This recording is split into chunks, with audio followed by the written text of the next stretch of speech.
బడ్జెట్లో సామాన్యులకు ఏ ప్రభుత్వం న్యాయం చేయడం లేదని సిపిఐ ఎమ్మెల్యే కూనంనేని సాంబశివరావు ఆవేదన వ్యక్తం చేశారు. నిధులు లేకున్నా ప్రభుత్వం విపరీత వాగ్దానాలు చేసింది అన్నారు.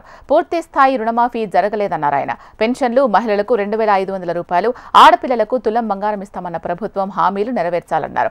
బడ్జెట్లో కేటాయించిన నిధులు పూర్తి స్థాయిలో ఖర్చు చేయాలని సూచించారు. అంగన్వాడీ, ఆశా వర్కర్లు, సింగరేణి, ఆర్టీసీ, వ్యవసాయ కూలీలు, పరిశ్రమల్లో పనిచేసే కార్మికులు, లేబర్ డిపార్ట్మెంట్లో పనిచేసే వారికి కనీస వేతనం అందించాలి అన్నారు. కేంద్రం ఇవ్వాల్సిన నిధులపై అందరం కలిసి పోరాటం చేద్దామన్నారు.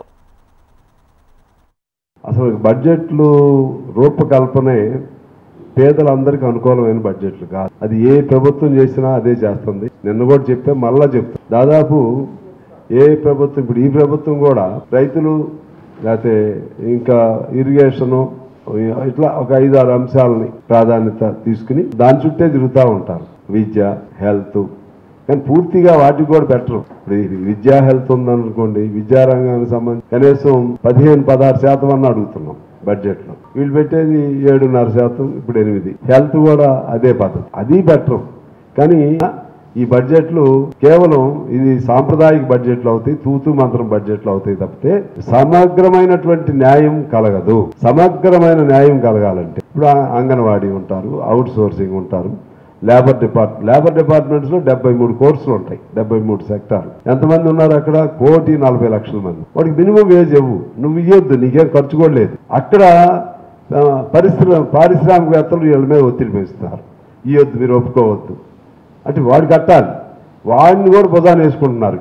అది కాంగ్రెసా బీఆర్ఎస్ అని నేను చెప్పను. అప్పుడు వాళ్ళు వేసుకున్నారు, ఇప్పుడు వీళ్ళు కూడా వేసుకుంటారు. తప్పది. అలా కాకుండా ఆ పరిశ్రమల ద్వారా మినిమం వేజ్ వాళ్ళకి ఇచ్చేట్టుకు చేయండి. సింగరేణి ఉంది, సింగరేణికి ఇబ్బంది ఏముంటుంది చెప్పండి? సింగరేణి బలమైన ఇది, వాళ్ళకు కూడా డబ్బులు పోనీయకుండా అక్కడ 30,000 మంది ఉంటారు. జన్కో ఉంది, 30,000 మంది ఉంటారు ఆర్టిజన్లు. ఈ విధంగా ఎక్కడిదక్కడ లింకప్ చేస్తే మినిమం వేజ్ వస్తుంది.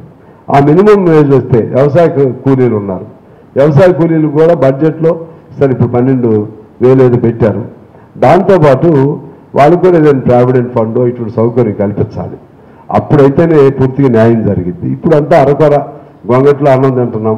గొంగట్లో అన్నం తింటున్నప్పుడు ఏదో అన్ని ఎంటుకలు తీసుకుంటూ తినాల్సిన పరిస్థితి, ఇవన్న బడ్జెట్ పరిస్థితి అది.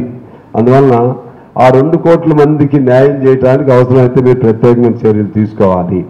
అసలు ఇప్పుడు ఎందుకంటే ప్రభుత్వ అంటే రాష్ట్ర ప్రభుత్వ పరిధిలో 4.5 లక్షల మంది ఉన్నారు.